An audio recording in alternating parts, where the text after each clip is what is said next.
the defense, to me, not only did they play better than against the Cowboys, and I thought they were good against the Cowboys except for those two drives, but those were enough to put the team in a big hole, not enough to support an offense that wasn't doing anything. So it took a jump there. Also, it was the first road test of the year. And how many times did we talk last year about how different it was, the defense, home versus road? It was 13.9 points at home, 32 point something on the road. Yesterday, first road test, played really well. Last year, the number one ranked defense was last in the league in touchdown percentage inside the red zone. Over 70% of trips by opponents turned into touchdowns. And yesterday, Jacksonville was 1 for 4 inside the red zone, including twice when I think they got to the 2 yard line, got pushed back, and had to settle for field goals.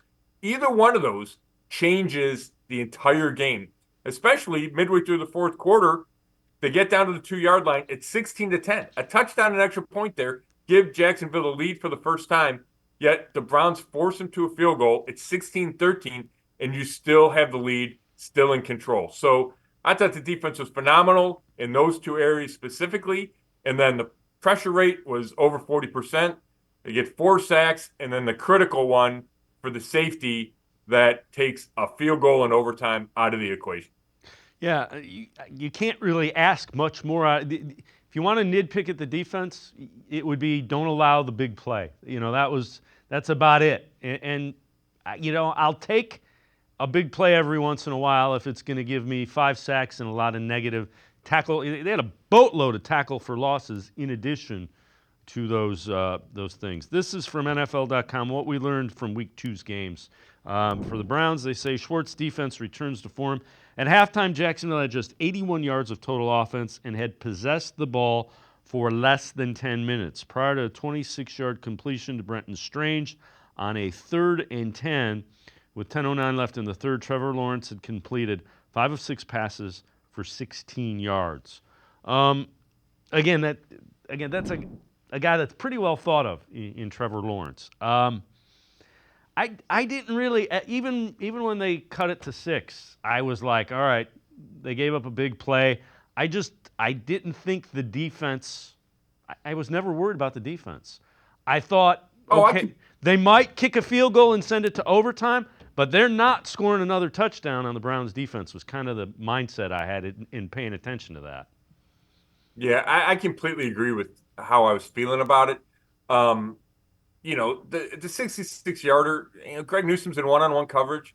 I think they probably max protected. They gave Lawrence time. And Newsome was in good position, and Thomas was just physical at the top of the route and got a little separation there, made a good play. It was a great throw. But that was their only, that was the big play, right? So I didn't feel like the defense was ever in jeopardy. I thought the game might be in jeopardy because weird stuff was happening. You get the string of they look like they're going in to cement the game. They get the face mask on Foreman, and they're backing up, and then Watson makes a stupid throw instead of taking a sack after they get the ball back, following the safety. And it just felt like this is just a little too weird. One of those games where you go, how did they lose? The defense played great. But I wasn't worried about the defense, but I still wondered, is there a way that this can backfire on them, even with the defense playing as well as it was? Yeah, no, I'm with you. There were, again, the penalties. I think it was 12 penalties. And those are the one thing, they didn't turn the ball over. Didn't create a turnover, but did not turn. And if with this defense, if you don't give the team extra possessions, you're in pretty good shape to win the football game.